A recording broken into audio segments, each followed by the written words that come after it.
Mon PDG m'a licencié le jour de mon anniversaire, alors que je venais de rapporter 4,7 millions de dollars à l'entreprise. Nous prenons une direction différente, a-t-il déclaré avec un sourire narquois. Mon neveu va reprendre tes comptes. J'ai souri, puis je lui ai tendu mon ordinateur portable. Bien sûr. Il ne savait pas que j'avais déjà transféré toutes les relations clients vers. Nous prenons une direction différente, a dit Marc, sans même lever les yeux. De son ordinateur portable. Les mots m'ont frappé, comme une gifle. Je suis resté là, pétrifié, en serrant ce stupide petit cupcake que j'avais apporté. Pour le partager avec l'équipe. C'est mon cupcake d'anniversaire. Je ne comprends pas, ai-je dit, d'une voix plus faible que je ne l'aurais voulu. Le compte Westlake vient d'être renouvelé, pour le double de leur engagement précédent. Richardson est en fin de la partie, après 2 ans de prospection. Nous sommes sur le point de signer avec Meridian, dès la semaine prochaine. Marc a soupiré, puis il a enfin levé les yeux, visiblement agacé d'avoir à s'expliquer. Son regard s'est attardé sur le cupcake dans ma main, une petite chose rose surmontée d'une seule bougie éteinte, avant de le balayer d'un geste. Comme un détail sans importance. Écoute, Jenna, tu as fait du bon travail, mais l'entreprise a besoin d'une nouvelle énergie, de nouvelles perspectives. Il a fait un geste en direction de la salle de réunion aux parois de verre, où un jeune homme, vêtu d'un costume coûteux, discutait avec notre directeur financier. Mon neveu, Dylan, vient d'obtenir son MBA, major de sa promotion à Wharton. Il a des idées très innovantes pour notre stratégie d'acquisition de clients. Le neveu? Évidemment, c'était son neveu. Ma gorge s'est serrée, en regardant Dylan rire de quelque chose. Toute cette assurance, tous ces contacts, et absolument aucune expérience. Il y a 2 ans, Marc me l'avait présenté comme stagiaire. Le gamin qui ne savait même pas utiliser la photocopieuse allait maintenant récupérer mes clients, mes comptes, ma vie. Tu veux que je lui remette tout, dès aujourd'hui, ai-je demandé, n'arrivant toujours pas à croire à ce qui se passait. Les RH ont préparé ton indemnité de départ. Très généreuse, compte tenu des circonstances. Le ton de Marc laissait entendre qu'il me rendait service. Nous aurons besoin de ton ordinateur, de ton téléphone et de ton badge d'accès avant ton départ.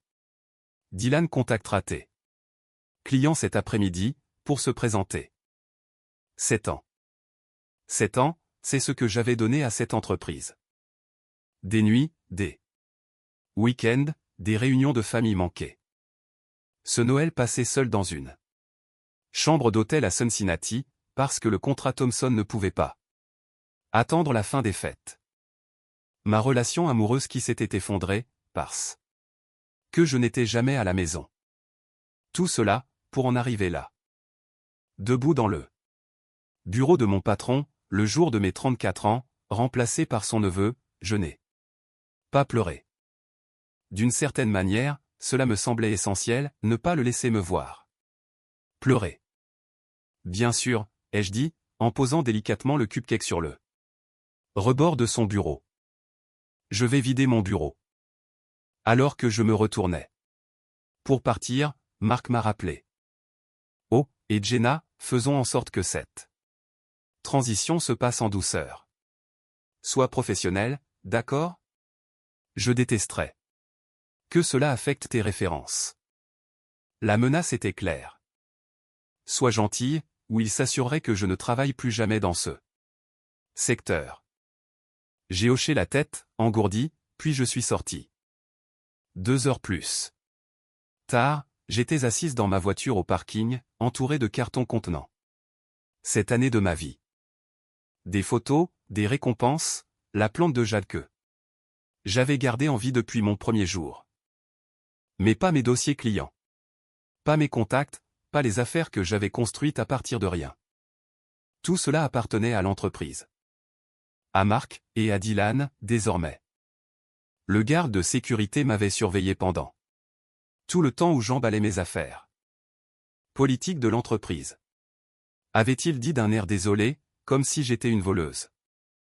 J'ai posé mon front contre le volant, et je me suis enfin laissé aller à tout ressentir, la rage, l'humiliation, la trahison, la pure injustice de cette situation. J'avais généré 4,7 millions de dollars de revenus rien que l'année dernière, le chiffre le plus élevé de toute l'histoire de l'entreprise. Et voilà ma récompense. Lorsque Marc m'a embauché il y a 7 ans, j'étais désespéré. Je sortais tout juste d'un divorce qui ne m'avait laissé que des dettes, je dormais sur le canapé de ma sœur, et je postulais à n'importe quel emploi. Le poste chez Stratacor Solutions payait moins que ce dont j'avais besoin, mais c'était un début, un pied dans la place. Je me souviens encore des paroles de Marc lors de ce premier entretien, ici, nous sommes comme une famille. Quelle plaisanterie cela paraît aujourd'hui. À l'époque, j'y croyais. Je croyais en l'entreprise, dans le travail, en moi-même. Je restais tard le soir, pour apprendre tout ce que je pouvais. Je me portais volontaire pour les comptes dont personne ne voulait, les petites entreprises, les clients difficiles, les paris risqués. J'ai bâti des relations heure par heure, appel après appel. Il n'y avait aucun miracle là-dedans. Seulement du travail acharné, et de l'attention sincère. Je me souvenais du prénom de leurs enfants, de leurs loisirs, de leurs préoccupations.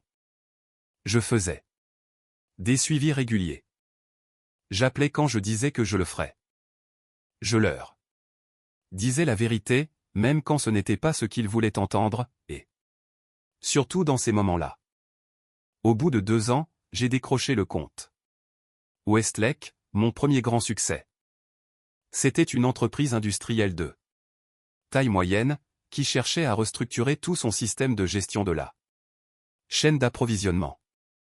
Leur PDG, Barbara, s'était déjà fait échauder par des consultants.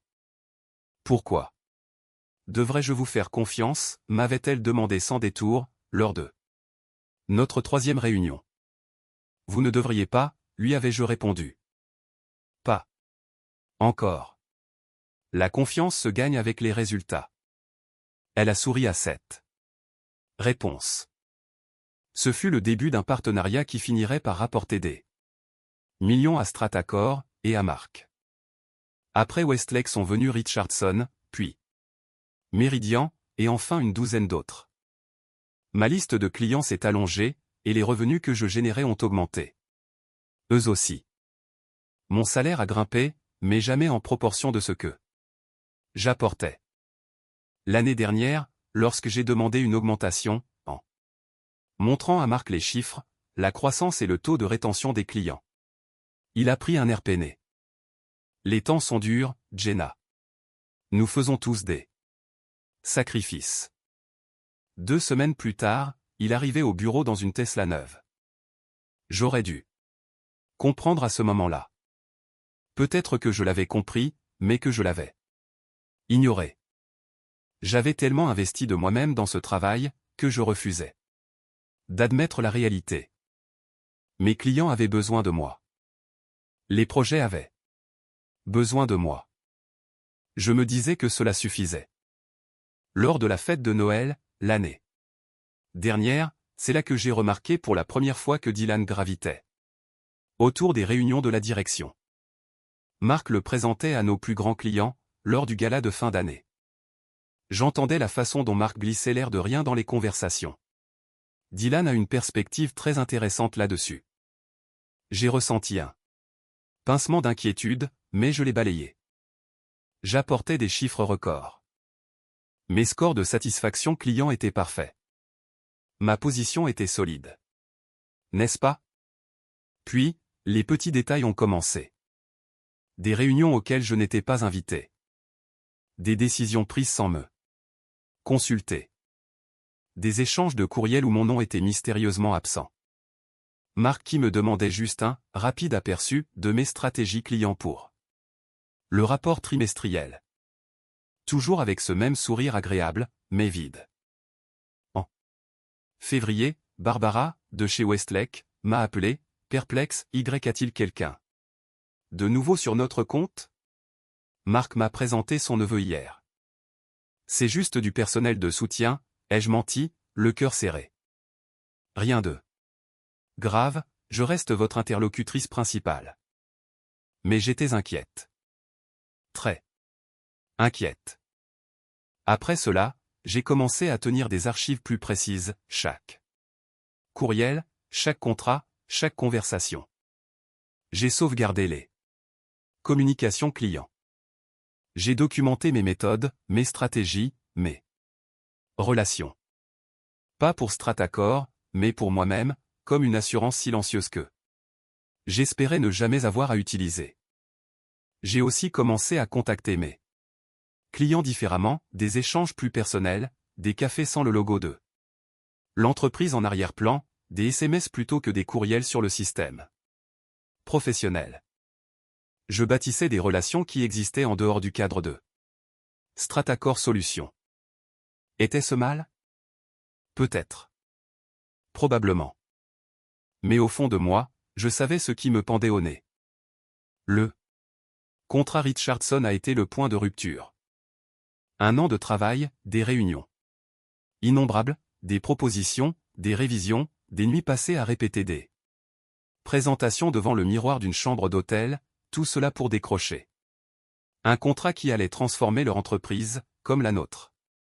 Le jour où ils ont enfin signé, Marc a emmené toute l'équipe dirigeante fêter ça. Je n'étais pas invité. Je l'ai appris par Sarah, de la comptabilité, qui m'a demandé comment s'était passé le toast au champagne. Quel toast au champagne? Ai-je demandé. Son visage m'a révélé tout ce que j'avais besoin de savoir. Ce soir-là, seul dans mon appartement, j'ai sorti mon ordinateur portable, et j'ai commencé à faire des plans. Pas pour me venger, pas encore. Juste pour survivre. J'ai mis à jour mon CV. J'ai vérifié mes économies, puis j'ai calculé combien de temps je pourrais tenir sans salaire. J'ai dressé la liste de tous mes contacts clients, de chaque relation que j'avais tissée, et j'ai commencé à passer des coups de fil. Je ne cherchais pas du travail, cela viendrait plus tard. C'était des appels différents. Barbara, c'est Jenna. Je voulais prendre de tes nouvelles. Pas pour le travail, juste pour savoir comment se passaient les candidatures universitaires de ta fille. Mike, de chez Richardson, salut, c'est Jenna. Je sais qu'il est tard, mais je me suis rappelé que tu m'avais parlé de ta partie de pêche. C'était comment? Un par un, j'ai contacté tous les clients importants avec qui j'avais travaillé. Des appels personnels, des liens humains. Pour leur rappeler subtilement qu'ils travaillaient avec moi, et pas seulement avec Stratacor, et que c'était moi qui comprenais leurs besoins, moi qui avais gagné leur confiance. Est-ce que je me préparais au pire? Oui. Est-ce que j'étais paranoïaque? Je ne le pensais pas. Mais même à ce moment-là, je n'aurais jamais imaginé que cela arriverait le jour de mon anniversaire. Les RH m'ont donné un carton pour mes affaires, et une enveloppe Kraft contenant mon accord de rupture. Ils m'ont expliqué les conditions pendant que j'écoutais d'une oreille, encore sous le choc, 6 semaines d'indemnité, une couverture santé jusqu'à la fin du mois. Et une clause de non-dénigrement. Et le comble, une clause de non-concurrence, tellement restrictive qu'elle m'interdisait concrètement de travailler dans mon domaine pendant 1 an, dans un rayon de 100 miles. Si vous pouviez signer ceci aujourd'hui, nous traiterons votre dernier chèque immédiatement, a dit la directrice des RH, en faisant glisser un stylo vers moi. J'ai fixé le stylo, les papiers, puis le carton dans lequel j'étais censé ranger cette année de ma vie. Je vais devoir examiner ces documents avec mon avocat, ai-je dit, en retrouvant enfin ma voix. Je suis sûr que vous comprenez. Son sourire s'est figé, bien sûr, mais nous avons besoin de votre matériel professionnel avant que vous ne quittiez le bâtiment. J'ai rendu mon ordinateur, mon téléphone et mon badge. Chaque objet me donnait l'impression de céder une parcelle de moi-même. Alors que je rassemblais mes affaires personnelles, je pouvais voir Dylan à travers les parois vitrées de mon bureau, mon ancien bureau, guidé par Marc, qui le présentait à mon équipe. Mon équipe? Ils avaient l'air confus, mal à l'aise. Quelques-uns ont jeté un coup d'œil dans ma direction, mais ils ont vite détourné les yeux en me voyant les observer. Seul Raj, mon adjoint, a eu le courage de venir me dire au revoir. C'est injuste, a-t-il murmuré, en m'aidant à emballer un cadre photo. Après tout ce que tu as fait pour cet endroit. J'ai pressé son bras. C'est le monde des affaires, Raj. Rien de personnel. Pourtant, c'était personnel. C'était profondément, douloureusement personnel. Lorsque je suis arrivé à ma voiture, mes mains tremblaient tellement que je réussissais à peine à mettre la clé dans le contact. 7 ans de ma vie balayés en un après-midi. Et pas seulement le travail, mon identité, mon moteur, le futur que je pensais construire. Assise là, entouré de mes tristes petits cartons, j'ai senti quelque chose se cristalliser en moi. Ce n'était pas seulement de la colère, c'était quelque chose de plus froid, de plus clair. Ils pensaient pouvoir simplement me remplacer, que j'étais interchangeable, et que les relations que j'avais bâties, la confiance que j'avais gagnée, le savoir que je portais, tout cela pouvait être transmis à Dylan, avec son MBA tout neuf. Et le nom de famille de son oncle. Il se trompait. J'ai sorti mon téléphone personnel, pas celui de l'entreprise que je venais de rendre, et j'ai ouvert un document créé des mois plus tôt. Un document intitulé « Plan B ». En réalité, je n'avais jamais eu l'intention de l'utiliser. C'était juste une assurance, une manière de me sentir moins impuissante dans une entreprise où j'étais de plus en plus consciente de ma position précaire. Mais maintenant, en faisant glisser mon doigt sur cette liste de noms et de numéros, j'ai senti un calme étrange m'envahir. Marc m'avait pris mon travail, mes clients, ma réputation. Mais il avait oublié quelque chose de crucial, il avait oublié ce que, moi, j'avais gardé. Je suis rentré chez moi, complètement sonné. Les cartons de mon bureau sont restés intacts dans mon coffre pendant 3 jours, car je ne supportais pas de les regarder. Au lieu de cela, j'ai fermé les stores, et je me suis enterré dans mon appartement. J'ai ignoré les appels de ma sœur, et ceux de mes amis qui se demandaient pourquoi je n'étais pas au travail. J'ai commandé de la nourriture à emporter, à laquelle j'ai à peine touché, et j'ai fixé les murs jusqu'à ce que mes yeux me brûlent. Ce n'était pas juste un travail. C'était cette année de ma vie, mon identité, ce dans quoi j'étais doué. Le 4e jour, je me suis réveillé, et j'ai compris que je devais faire un choix. Je pouvais rester dans cet appartement sombre et laisser Marc gagner, ou je pouvais agir. Je me suis douché pour la première fois depuis des jours, j'ai mis de vrais vêtements, j'ai préparé du café, puis j'ai ouvert mon ordinateur pour examiner attentivement le plan B. Ce document contenait les coordonnées de chaque client majeur avec lequel j'avais travaillé.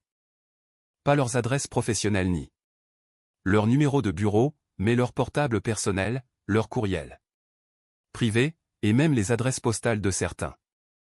On y trouvait leur date d'anniversaire, le prénom de leur conjoint, l'âge de leurs enfants, leur centre d'intérêt, ainsi que leur vulnérabilité. Pas le genre de vulnérabilité qu'on exploite, mais celle qu'on protège, ce genre de détails qu'on connaît sur les personnes auxquelles on tient vraiment.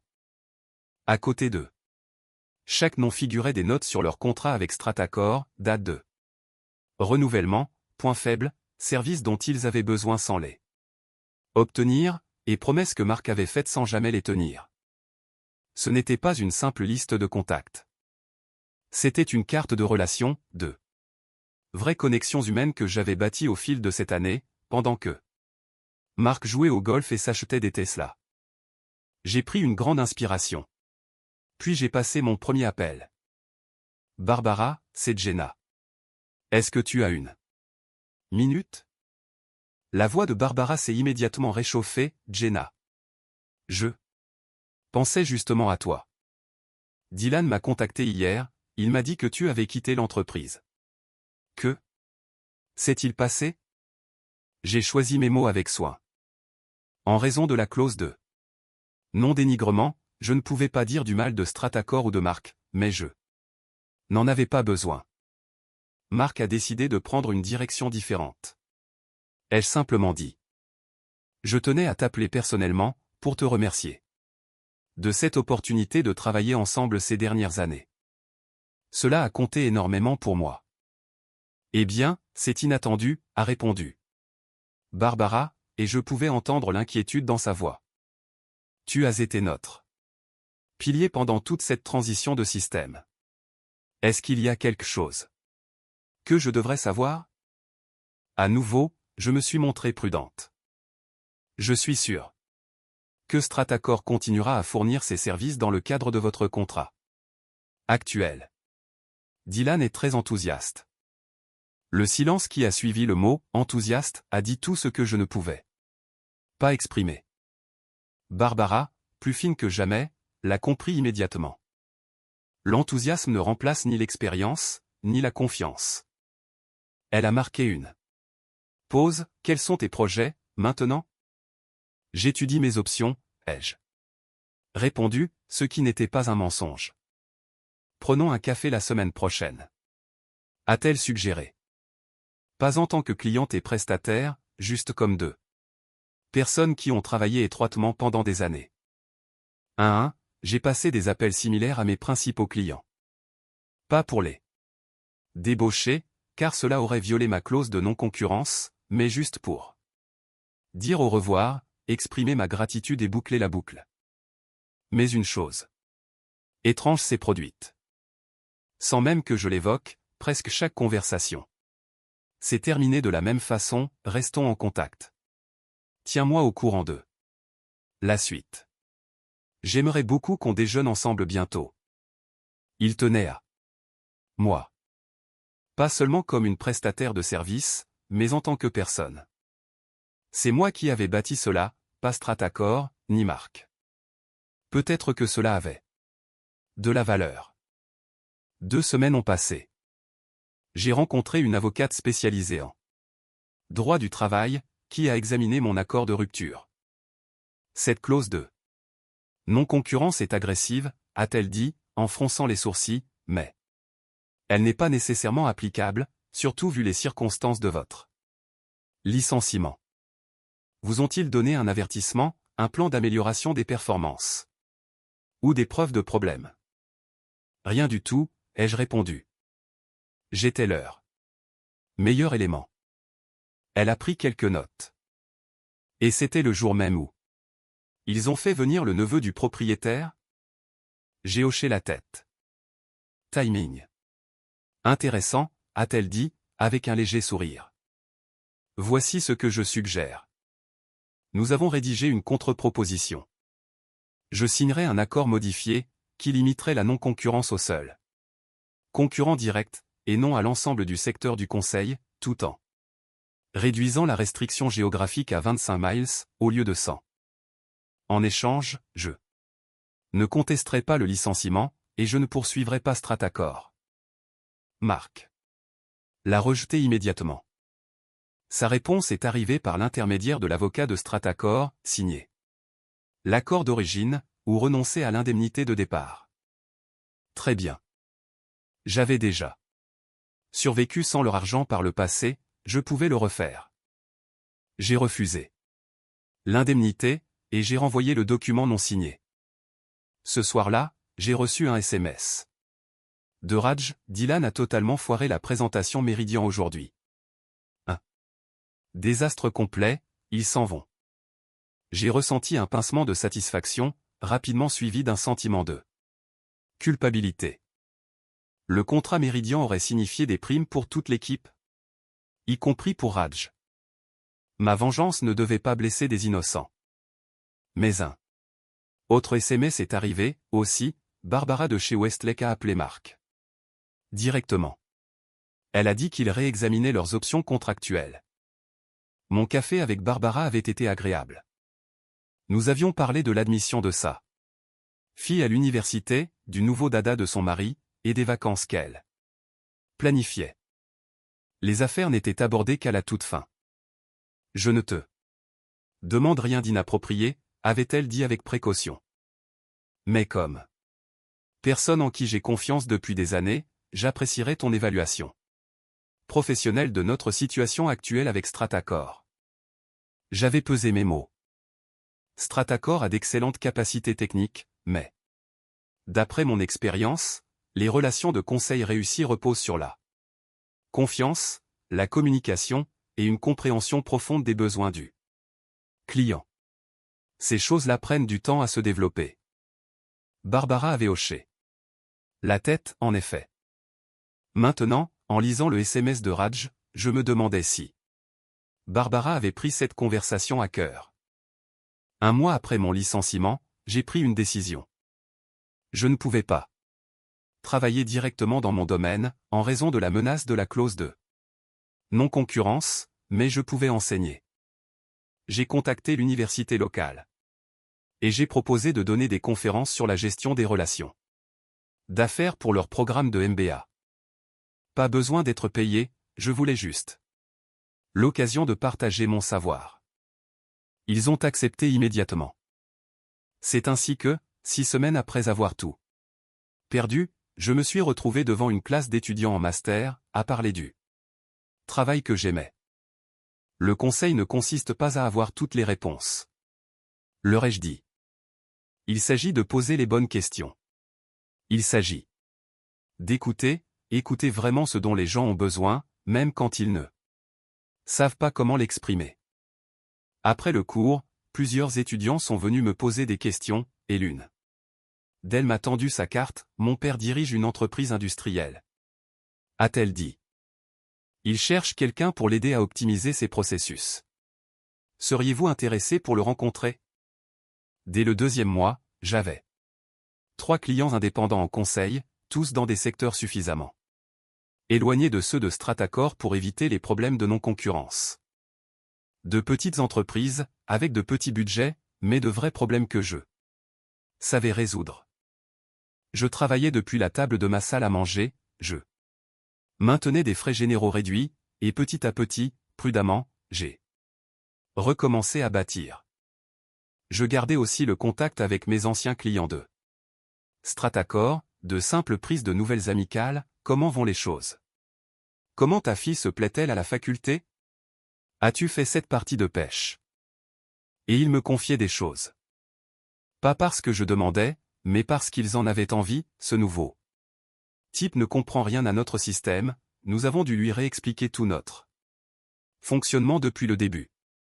Il insiste pour nous vendre des services dont nous n'avons pas besoin. Je ne faisais aucun commentaire, je ne leur suggérais jamais de quitter Stratacor. J'écoutais simplement, et je retenais. Pendant ce temps, par l'intermédiaire de Raj et d'autres anciens collègues, j'apprenais ce qui se passait chez Stratacor. Dylan pataugeait. Les clients que j'avais choyés pendant des années devenaient de plus en plus frustrés. Le chiffre d'affaires baissait. Marc devenait de plus en plus irritable, rejetant la faute sur tout le monde, sauf sur lui-même et sur son neveu. 3 mois après mon licenciement, j'ai reçu un courriel inattendu de Barbara, lancement d'une recherche de nouveaux consultants. Je me demande si tu es disponible pour en discuter. Sans rapport avec le prestataire actuel. Nous nous sommes retrouvés à dîner la semaine suivante, et Barbara n'a pas perdu de temps. Nous ne renouvelons pas avec Stratacor, a-t-elle lâché sans détour. La qualité de service a chuté de manière significative. Ton remplaçant semble plus intéressé par le fait de nous vendre des prestations supplémentaires, que par la compréhension de nos besoins. J'ai hoché la tête, sans rien dire. Notre contrat nous permet de donner un préavis de 30 jours, a-t-elle poursuivi. Je me prépare à le faire la semaine prochaine. Mais avant cela, je voulais te demander, que fais-tu exactement en ce moment, Jenna? Je lui ai expliqué ma situation, la clause de non-concurrence, le conseil indépendant. Pour de plus petites structures, et l'enseignement. Barbara m'a écouté attentivement, puis elle a dit, et si je te disais que Westlake crée une nouvelle filiale, une entité qui aura besoin d'une équipe de conseil complète pour une transformation numérique totale? J'ai froncé les sourcils, sans comprendre. Nous créons une structure distincte pour notre expansion sur la côte est. A-t-elle expliqué. Nouvelle entreprise, nouvel identifiant fiscal, tout est neuf. Elle aura besoin d'une directrice des opérations qui maîtrise à la fois l'intégration technologique et la gestion des relations. Elle a esquissé un léger sourire, le siège de cette filiale sera situé à 26 miles des bureaux de Stratacor. J'ai vérifié. Juste en dehors de la limite géographique de ma clause de non-concurrence. Tu me proposes un emploi, ai-je demandé, stupéfaite. Mieux, a répondu Barbara, je te propose une division, avec le budget nécessaire pour monter ta propre équipe. Il m'a fallu un instant pour mesurer la portée de ces mots. Je pouvais embaucher. Je pouvais créer quelque chose de nouveau. Et je pouvais le faire avec les ressources de Westlake derrière moi. Pourquoi, ai-je fini par demander. Pourquoi ferais-tu cela? Barbara a posé sa fourchette, parce que dans les affaires, tout comme dans la vie, la manière dont on traite les gens compte. Mark ne t'a pas seulement licencié. Jenna. Il m'a montré exactement qui il était, et comment il fonctionnait. Ce n'est pas le genre de personne à qui je veux confier l'avenir de mon entreprise. 2 semaines plus tard, j'acceptais l'offre de Barbara. 1 mois après, j'emménageais dans un bureau, petit mais magnifique, situé à 26,2 miles du siège de Stratacor. La première personne que j'ai embauchée a été Raj, puis j'ai attendu. La vengeance dont j'avais d'abord rêvé, cette revanche sanglante, façon, terre brûlée, n'est pas ce qui s'est produit en fin de compte. La réalité est plus subtile, et plus complète. 6 mois après mon licenciement, le jour de mon anniversaire, j'étais assise dans mon nouveau bureau, en train d'examiner des candidatures pour notre équipe grandissante. Mon téléphone a vibré, un SMS de Raj. Richardson vient de donner son préavis à Stratacor. 1 semaine plus tard, Meridian a officiellement résilié son contrat aujourd'hui. Puis, Mark convoque des réunions de crise sur le chiffre d'affaires tous les matins, maintenant. Je n'avais démarché aucun client, je n'en avais pas eu besoin. Ils partaient d'eux-mêmes, un par un, au fur et à mesure que Dylan se montrait incapable de maintenir les relations que j'avais bâties. Certains sont venus chez nous, dans la nouvelle filiale de Westlake. D'autres sont partis vers des cabinets complètement différents. Peu m'importait où ils allaient, ce qui comptait, c'est qu'ils choisissaient ce qui était le mieux pour leur entreprise. 9 mois après mon licenciement, j'ai reçu une invitation LinkedIn de la part de Mark. J'ai accepté, par curiosité. Quelques minutes plus tard, un message est arrivé, Jenna, j'aimerais beaucoup qu'on prenne un café pour prendre des nouvelles. Sans arrière-pensée, juste 2 professionnels qui gardent le contact. Je savais exactement ce qu'il en était. Stratacor était en difficulté, Mark était aux abois, et il voulait maintenant que je vienne le tirer d'affaire, d'une manière ou d'une autre. J'ai accepté de le rencontrer, non pas par vengeance, mais pour tourner définitivement la page. Nous nous sommes retrouvés dans un café, à mi-chemin entre nos bureaux. Mark avait une mine affreuse, plus maigre, plus grisonnant, son sourire narquois. Cédant la place à une tension fatiguée autour des yeux. Tu as bonne mine, a-t-il dit après des salutations embarrassées. J'ai entendu dire que tu faisais des choses intéressantes avec la nouvelle division de Westlake. J'ai hoché la tête, sans rien ajouter d'autre. Après de pénibles banalités, il est enfin venu au fait. Écoute, Jenna, j'ai peut-être été un peu précipité dans ma décision l'année dernière. Nous avons eu quelques soucis de rétention de clientèle depuis ton départ. Dylan est doué, mais il apprend encore le métier.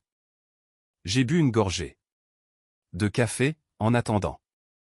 Je me demandais si tu envisagerais de revenir, a-t-il dit, en se penchant en avant.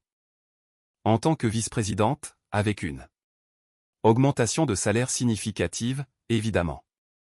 Un bureau d'angle, tous les avantages sociaux. Nous aurions vraiment besoin de tes compétences en relation client. Et voilà, c'était là, ce moment que j'avais imaginé pendant des mois. Marc avait besoin de moi, et admettait, à sa façon, qu'il avait commis une erreur. Dans mes jours les plus sombres après le licenciement, j'avais fantasme sur cet instant, lui dire exactement où il pouvait se mettre son offre, le regarder se tortiller, le faire supplier. Mais en étant assise en face de lui aujourd'hui, je ne ressentais aucune de ces satisfactions escomptées, seulement une certitude calme quant à ce que j'étais. Et à ce que j'avais construit. Merci pour l'offre, Marc, ai-je dit. Doucement. Mais je suis très bien là où je suis. Son visage s'est décomposé. Nous pouvons négocier les conditions. Peu importe ce que te paie Westlake. Nous pouvons. J'ai levé la main. Ce n'est pas une question d'argent. Ça ne l'a jamais été. Alors quoi? Que veux-tu? La confusion dans sa voix était sincère. Je l'ai observé un instant, il ne comprenait vraiment pas. Je voulais être estimé. Ai-je dit simplement. Je voulais que le travail que je faisais compte, et que les relations que j'avais bâties soient respectées. Ton travail comptait. A-t-il insisté. C'est pour cela que je suis là, c'est pour cela que nous avons besoin que tu reviennes. J'ai secoué la tête lentement, tu ne vois la valeur des choses que maintenant qu'elles ont disparu. Ce n'est pas la même chose. J'ai rassemblé mes affaires. Puis je me suis levé. Pas de départ dramatique, pas de dernière remarque cinglante, juste la dignité silencieuse de quelqu'un qui n'avait plus besoin de son approbation, ni de sa société. Je te souhaite le meilleur, ainsi qu'à Stratacor, Marc. Sincèrement. En sortant, j'ai senti son regard peser dans mon dos. Il y a 7 ans, j'étais assise dans son bureau, désespérée à l'idée de trouver un travail, une chance. Aujourd'hui, je m'en allais, entièrement selon mes propres termes.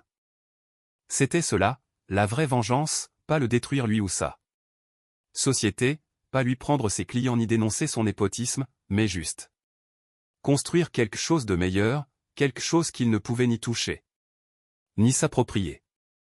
Quelque chose qui prouvait, de manière définitive, que ma réussite n'avait jamais dépendu de Stratacor. Elle n'avait toujours dépendu que de moi. 3 mois plus tard, j'ai appris par Raj que Stratacor était racheté par un groupe plus important. Marc était remplacé à son poste de PDG, et Dylan évoluait vers un rôle de « projet ». Spéciaux, le jargon d'entreprise pour dire qu'il était mis sur la touche. Je n'ai ressenti aucune joie à cette nouvelle, aucune revanche triomphante, juste le constat silencieux que les conséquences finissent toujours par rattraper tout le monde. Le jour de mes 35 ans, exactement 1 an après mon licenciement, j'ai apporté des cupcakes à mon équipe. Alors que nous fêtions cela dans notre bureau lumineux. Mon bureau, mon équipe, ma vision, j'ai réalisé quelque chose de profond. La meilleure des vengeances ne consiste pas à faire souffrir les autres pour ce qu'ils vous ont fait, mais à vivre si bien que ce qu'ils ont fait n'a plus la moindre importance.